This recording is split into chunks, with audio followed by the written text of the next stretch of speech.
Indi elime hazır 60 yaştan artık, 61 yaş, şuna göre indi yaşı Allah'a şükür yine.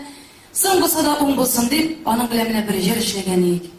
Bugün sizin aldığınızda enimni avuldan alıp gelip bine, duydlar konsertine şakırdılar da indi. Enimni alıp şöyle oyladım hele siz. Zinhar için gitikleri bulsa, nersedir ders işlemesi enimni karışık aldanı bakı etiniz.